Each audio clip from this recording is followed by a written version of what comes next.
बिस्मिल्लाहिर्रहमानिर्रहीम। अस्सलाम वालेकुम। 3D केमिस्ट्री में आपको वेलकम कहते हैं। आज का जो हमारा टॉपिक है वो हाइब्रिडाइजेशन के बारे में। लास्ट टाइम हमने फंक्शनल ग्रुप के बारे में पढ़ा था, तो वो लेक्चर भी आप डिस्क्रिप्शन बॉक्स में मैंने लिंक ऐड कर दिया, वहाँ से देख सकते हैं। तो आज का जो हमारा लेक्चर है वो हाइब्रिडाइजेशन के बारे में है कि हाइब्रिडाइजेशन क्या होती है। आपने फर्स्ट ईयर में पढ़ा होगा वीबीटी एक्सटेंडेड फॉर्म है हाइब्रिडाइजेशन। तो डेफिनेशन की तरफ आते हैं।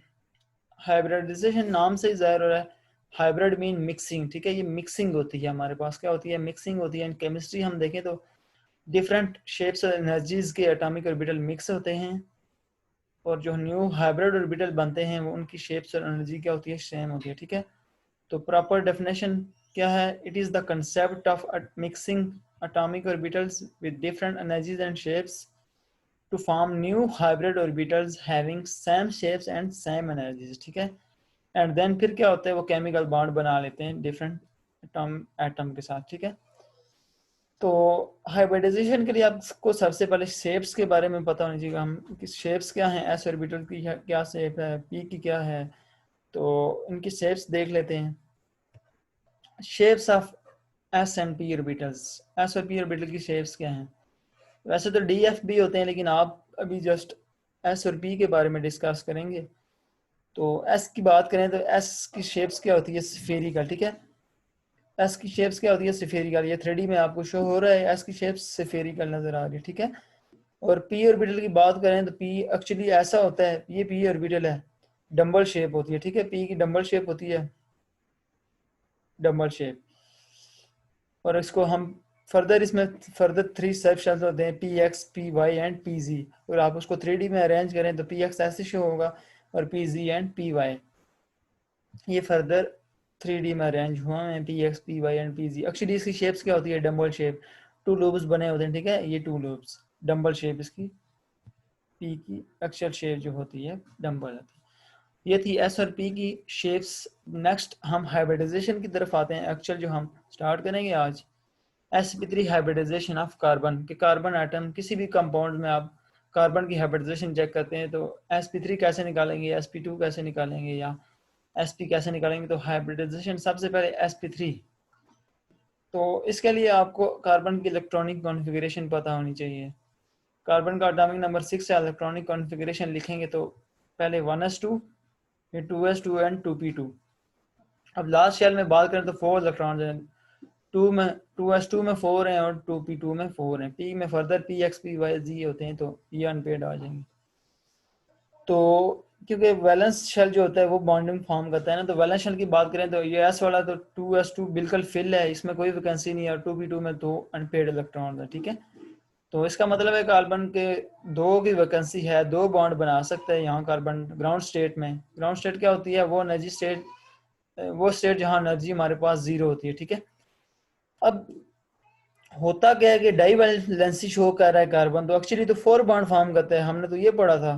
तो ये तो हम रॉन्ग हो गए, लेकिन होता ये है, एक्चुअल में ये होता है कि जब हमारे पास, इसके लिए 2 कंसेप्ट सही माने जाते हैं। एक ये कि बॉन्ड फॉर्म होता है, ये 2 बॉन्ड जो बना रहा है कार्बन, ये बॉन्ड का बनना, ये दो जो बन रहे हैं, एक ये एनर्जी रिलीज होती है, और तीसरा जो होता है एक्साइटेशन होती है। क्योंकि जब बॉन्ड बनेगा तो वो एक्सोथर्मिक प्रोसेस होता है, एनर्जी रिलीज होती है, वो एक्सोथर्मिक कहते हैं। जब एंडोथर्मिक वो प्रोसेस होता है जिसमें एनर्जी अब्जॉर्ब होती है। ठीक है, लाइक आप आइस की बात करें तो जब सनलाइट उस पर पड़ती है तो आइस मेल्ट हो जाती है, क्योंकि उसमें एनर्जी अब्जॉर्ब होती है। आइस जो है सन से एनर्जी जो है अब्जॉर्ब करता है। ठीक है, इसी तरह अब बॉन्ड का बनना, एनर्जी रिलीज होना होता है, प्रोसेस होता है, और एक्साइटेशन होती है। तो ये तीनों सेम टाइम पे हो रहे होते हैं। ठीक है, एक ये कंसेप्ट सही माना जाता है कि तीनों सेम टाइम पे होंगे। दूसरा कंसेप्ट क्या सही माना जाता है, दूसरा कंसेप्ट ये कहता है,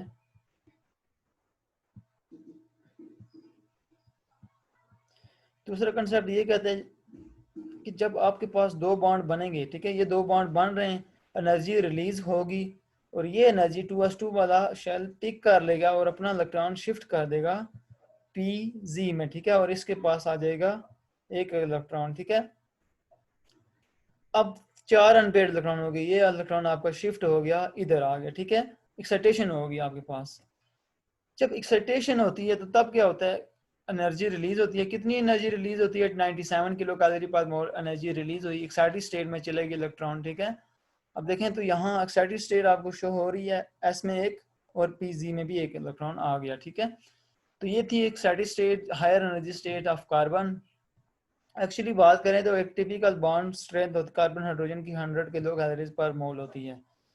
अब कार्बन यहाँ आपको ये जो है 2 इलेक्ट्रॉन्स पेयर शो हो रहे हैं, ये हैं हम बात करें तो 1s2s2 की बात करें, ठीक है। ये 2s2 के, क्योंकि वैलेंस शेल के इलेक्ट्रॉन शो हो रहे हैं ना, तो ये 2s2 है, फिल है, और बाकी पी में ये आपको अनपेयर इलेक्ट्रॉन शो हो रहे हैं। जब 97 किलो कैलोरी पर मोल एनर्जी रिलीज हुई, इसने बॉन्ड बनाया, 2 बॉन्ड बनाए, इतनी एनर्जी रिलीज हुई, तो इसके पास 4 अनपेयर इलेक्ट्रॉन आ रहे, जो कि ऐसे शो हो रहे हैं 4 अनपेयर इलेक्ट्रॉन, ठीक है। ये 4 अनपेयर इलेक्ट्रॉन शो हो रहे हैं, अनपेयर, ये अनपेयर इलेक्ट्रॉन शो हो रहे हैं कार्बन के। अब ये फर्दर किसी के साथ केमिकल बॉन्डिंग करेगा, लाइक हाइड्रोजन के साथ आप बॉन्डिंग करा लें। हाइड्रोजन के पास भी क्योंकि एक इलेक्ट्रॉन होता है ना, तो ये 4 हाइड्रोजन के साथ 4 इसके पास भी अनपेयर आ जाएंगे, तो 4 ये, तो ये आपस में म्यूचुअल शेयर करके कोवलेंट बॉन्ड बना लेंगे, तो ये ऐसे शो होगा। अब 4 बॉन्ड बने तो इतनी एनर्जी रिलीज हुई 400 किलो कैलोरीज, एक 2 बॉन्ड रहते तो 97।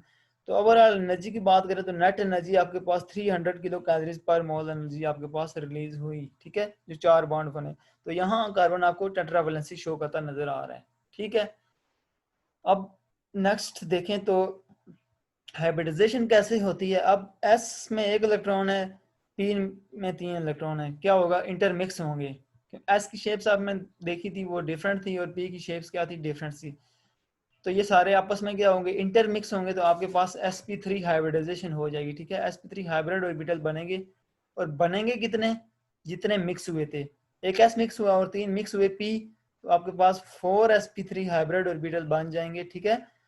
जैसे कि ये x s मिक्स हो रहा है, ये px है, ये py है, और ये pz है, ठीक है। ये डिफरेंट शेप्स हैं, s स्फीरिकल, px py और pz ये आपस में मिक्स हो रहे हैं, px py और pz, ठीक है।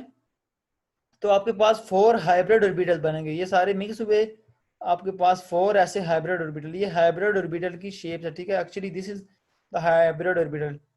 हाइब्रिड ऑर्बिटल में क्या होता है? एक लूब्स थोड़ा सा छोटा होता है, जैसे कि ये आप हाइब्रिड ऑर्बिटल कंसीडर करें, तो आप देख रहे होंगे कि हाइब्रिड ये 4 आपके पास बने, ठीक है। ये इसका एक लूप थोड़ा सा छोटा होता है और ये थोड़ा सा बड़ा होता है। ये हाइब्रिड ऑर्बिटल आपके पास कितने बने? 4 बने, 4 sp3 हाइब्रिड ऑर्बिटल आपके पास बने इंटरमिक्सिंग से, ठीक है। और अब sp3 हाइब्रिडाइजेशन में उसको अरेंज कैसे करते हैं, उसकी शेप्स क्या होती है? वो शेप्स होती है टेट्राहेड्रल। ये टेट्राहेड्रल शेप्स है। आप इन 4 को, ये जो 4 आपके पास हाइब्रिड ऑर्बिटल बने, उसमें वो एक्चुअल sp3 हाइब्रिडाइजेशन में ऐसे अरेंज हुए होते हैं, ठीक है। ये उसकी शेप्स होती है, इसको टेट्राहेड्रल ज्योमेट्री बोलते हैं। लाइक आपके पास ये कार्बन थी, और ये आप उसको अरेंज कर सकते हैं, ठीक है, ऐसे दिस वन, और ये आप उसको ऐसे 4 को ऐसे अरेंज करते हैं। तो इसमें क्या होता है? एक एक इलेक्ट्रॉन प्रेजेंट होता है, अनपेयर्ड इलेक्ट्रॉन, ठीक है। ये sp, ये शेप किसकी है? sp3 हाइब्रिड ऑर्बिटल की है, sp3 हाइब्रिड ऑर्बिटल की ये शेप है। तो ये आपके पास 4 थे, तो ये 4 की ये शेप बन गई, like this is the actual shape of sp3 hybrid orbitals, ठीक है। अब ये हाइब्रिड ऑर्बिटल है, अब ये इन्होंने केमिकल बॉन्ड फॉर्म करना है, क्योंकि इनके सबके पास अनपेयर्ड इलेक्ट्रॉन है, ये भी एक इलेक्ट्रॉन एक इलेक्ट्रॉन एक electron, this is the unpaired electron, ठीक है। अब इन सब के पास एक एक अनपेयर्ड इलेक्ट्रॉन है, तो इन्होंने बॉन्ड फॉर्म करना है, स्टेबल होना है। तो हम एग्जांपल देखते हैं कि किसी के साथ ये कैसे बॉन्ड फॉर्म करते हैं। मीथेन, मीथेन की बात करें, like in case of methane, ठीक है, दिस इज मीथेन, ठीक है। अब मीथेन की बात करें तो मीथेन में क्या होता है? आप एक कार्बन होता है, 4 हाइड्रोजन के साथ उसने बॉन्डिंग की होती है, तो होता क्या है? हाइब्रिड ऑर्बिटल, क्योंकि कार्बन है, तो ये हाइब्रिडाइजेशन में क्या होगा? इसके साथ 4 हाइब्रिड ऑर्बिटल होते हैं ना, उसी तरह ये दिस वन, लाइक दिस, ठीक है। अब इसके पास एक एक इलेक्ट्रॉन प्रेजेंट है।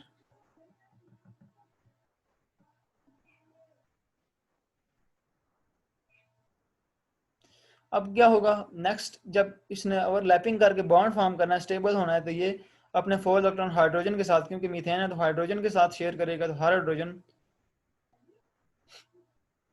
ये हाइड्रोजन आ गया ओवरलैप करके, क्योंकि हाइड्रोजन की शेप स्फीरिकल होती है वो, क्योंकि कार्बन का, अब हाइड्रोजन की इलेक्ट्रॉनिक कॉन्फ़िगरेशन आप चेक करें तो इसका 1s1 होता है, ठीक है, 1s1 होता है। ये हाइड्रोजन का 1s1 इसके साथ आके ओवरलैप कर लेगा, ठीक है।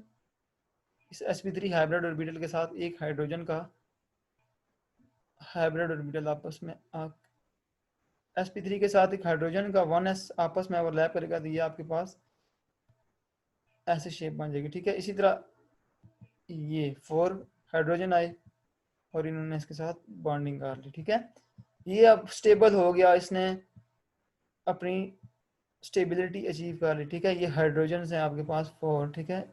ये हाइड्रोजन आके इस उस sp3 हाइब्रिड ऑर्बिटल के साथ ओवरलैप करके केमिकल बॉन्ड फॉर्म कर लिया। This is the actual structure, आप देख सकते हैं। ये हाइड्रोजन थे, हाइड्रोजन एक, और ये उसका हाइब्रिड ऑर्बिटल का बॉन्ड फॉर्म हो गया, ठीक है। इसी तरह ये और ये जो हेड टू हेड ओवरलैप करके बॉन्ड फॉर्म होता है ना, लाइक आपके पास ये पी शेप है, इसके हेड से कोई बॉन्ड ओवरलैप होकर फॉर्म होगा तो उसको हम सिग्मा बॉन्ड बना बोलेंगे, ठीक है।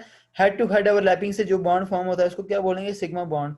इफ आपके पास कोई बॉन्ड ऐसे फॉर्म होता है, लाइक ये पी ऑर्बिटल है और ये दूसरा पी ऑर्बिटल है, यहाँ से साइड से ओवरलैप हो गए यूं और यूं ओवरलैप होके कोई बॉन्ड बन रहा है तो उसको आप बोलेंगे पाई बॉन्ड, ठीक है। साइड वाइज ओवरलैपिंग से पाई बॉन्ड बनता है, हेड टू हेड ओवरलैप से सिग्मा बॉन्ड आपके पास फॉर्म होता है, ठीक हो गया। Head to head overlapping pi bond, side wise overlapping sigma bond, ठीक है।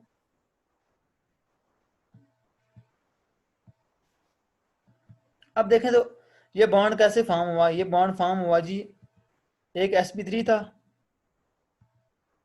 sp3 कार्बन का, और साथ में किसका था, हाइड्रोजन का 1s, ठीक है। ये आपस में मिले तो हमारे पास ये बॉन्ड फॉर्म हुआ, इस तरह sp3 1s, इसी तरह ये बॉन्ड भी sp3 1s, इसी तरह ये भी sp3 1s और ये भी sp3 1s, इसको बोलेंगे ये sp3 और 1s की ऑर्बिटल ओवरलैपिंग से ये बॉन्ड फॉर्म हुआ। तो ये थी स्ट्रक्चर मीथेन की एग्जांपल्स। हम नेक्स्ट एग्जांपल देखते हैं इथेन की। अब इथेन में क्या होता है, दो कार्बन होती हैं, तो एक कार्बन क्या होगा, sp3 हाइब्रिड ऑर्बिटल आप देखें तो उसी तरह ये एक कार्बन की sp3 हाइब्रिडाइजेशन फॉर्म है, उसके जो वैलेंस इलेक्ट्रॉन है इस तरह उन्होंने हाइब्रिड ऑर्बिटल फॉर्म किए होते हैं। अब इथेन में दो कार्बन है तो ये दूसरे की ऐसी शो हो रही है, जब ये आपस में क्या होंगे, बॉन्ड फॉर्म करेंगे, तो क्या बॉन्ड फॉर्म होगा। अब ओवरलैपिंग की बात करें तो यहाँ से ये पी और ये पी आपस में ओवरलैप कर लेगा, ठीक है, और ये बॉन्ड फॉर्म हो जाएगा, ठीक है। अब ये देख रहे हैं कि ये बॉन्ड फॉर्म हो गया सिग्मा बॉन्ड, ये पी की head wise head to head overlapping हो रही है, ठीक है।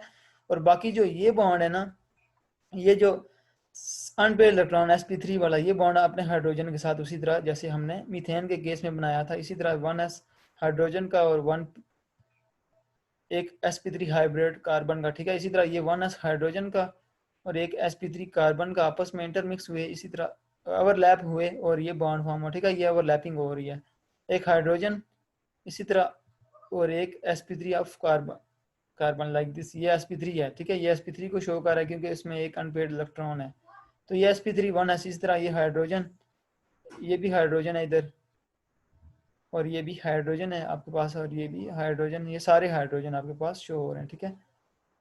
और ये भी हाइड्रोजन आपके पास।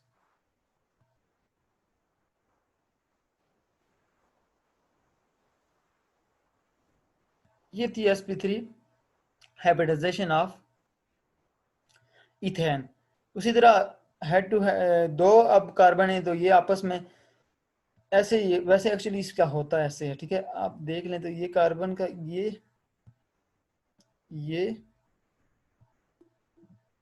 और ये, ठीक है। और चौथा उसका जो ओवरलैपिंग हाइब्रिड ऑर्बिटल sp3 होता है ये, फिर इसी तरह ये दूसरा कार्बन है तो ये इसके साथ ऐसे ओवरलैप करेगा, ठीक है। ये P orbital head to head overlap करें, ठीक है, तो सिग्मा ही बॉन्ड बनेगा ये और ये, ठीक है। अब ये एक पी ऑर्बिटल का हेड टू हेड ओवरलैपिंग का अनपेयर्ड इलेक्ट्रॉन, ये दूसरा, और यहाँ एक सिग्मा बॉन्ड बन गया। बाकी जो इसके सारे दूसरे हाइड्रोजन के साथ ऐसे उसी तरह जिस तरह मीथेन का केस है, तो ये सारे हाइड्रोजन इधर आके अरेंज हो जाएंगे, ठीक है। इस तरह ये हाइड्रोजन और ये सारे हाइड्रोजन इधर आके अटैच हो जाएंगे। तो ये आपके पास इथेन का स्ट्रक्चर बनता है। अब इनकेस बात कर लें मीथेन की बात कर लें या इथेन की बात कर लें, तो इनका एंगल जो होता है ना आपस में, इन दोनों के दरमियान जो एंगल होगा हाइब्रिड रिपीटर के दरमियान 109.5 डिग्री होता है, ठीक है, 109.5 डिग्री इनका एंगल होता है। इसी तरह इथेन की बात करें तो उसका भी 109.5 होता है, इसको 109.5 आप लिख लें, ठीक है, 109.5 इसका एंगल होता है। और बॉन्ड स्ट्रेंथ जो होती है कार्बन हाइड्रोजन की 1.54 एंगस्ट्रॉन होती है, ठीक है, ये जी बॉन्ड लेंथ होती है उसकी। तो ये थी hybridisation of carbon, sp3 hybridisation of carbon. Next हम sp2 के बारे में डिस्कस करेंगे। तो ये sp3 हाइब्रिडाइजेशन आपने आज पढ़ी कि हम in case of carbon sp3 hybridisation कैसे निकालते हैं, ओवरलैपिंग कैसे होती है। तो होप सो आज का लेक्चर आपको समझ आया होगा। फिर भी आपको कोई भी प्रॉब्लम हो तो आप क्वेश्चन कर सकते हैं, कमेंट बॉक्स में आप पूछ सकते हैं। अपना ख्याल रखिएगा, चैनल को लाइक करें, सब्सक्राइब करें और बेल आइकन को प्रेस करें ताकि आपको नेक्स्ट वीडियोस की अपडेट मिलती रहें। ओके, अल्लाह हाफिज़।